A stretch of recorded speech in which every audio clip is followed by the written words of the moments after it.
जैसलमेर शहर से 15 किलोमीटर दूरी पर स्थित एक ऐसा गांव जिसमें अब कोई रहना नहीं चाहता। लोग कहते हैं उस गांव में भूतों और आत्माओं का डेरा है। कहा तो यह भी जाता है कि उस गांव में फैली दहशत के पीछे जो कहानी है वह उससे भी ज्यादा भयानक और खतरनाक है, जिसकी बुरी नजर की वजह से जो भी उस गांव में आता है वह अकाल मौत का शिकार बन जाता है। अल्प विराम। यूं तो हम सभी ने कभी ना कभी भूत प्रेत पिशाचों से जुड़ी कहानियों को पढ़ा या सुना होगा। हो सकता है कुछ ने ऐसी अलौकिक शक्तियों का सामना भी किया हो, लेकिन जो कहानी हम यहाँ आपको सुनाने जा रहे हैं वह थोड़ी अविश्वसनीय जरूर है, लेकिन स्थानीय लोगों के लिए वह एक बेहद खौफनाक सच है जिसका सामना उन्हें अक्सर या कहीं शायद रोज ही करना पड़ता है। मरने के बाद भी जिंदा है वो। अल्प विराम। कुलधरा, जैसलमेर से 15 किलोमीटर दूरी पर स्थित एक गांव अपनी दहशत के लिए आसपास कुख्यात बन गया है।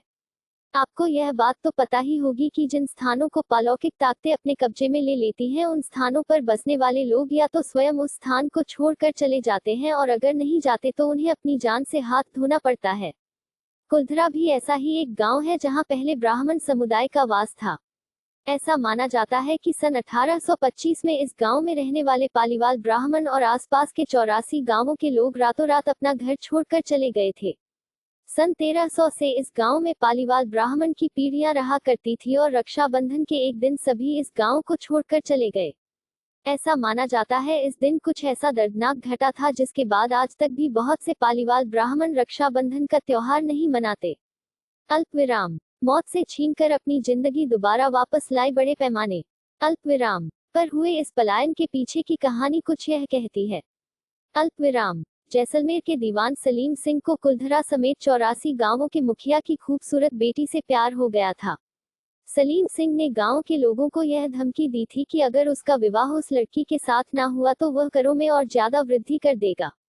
ऐसे हालातों में गांव के मुखिया ने उस स्थान को छोड़कर जाने का निश्चय कर लिया और अपने पीछे यह श्राप छोड़ गए कि जो भी उनके जाने के बाद इस गांव में रहेगा या बसने की कोशिश करेगा वह अपनी जान से हाथ धो देगा।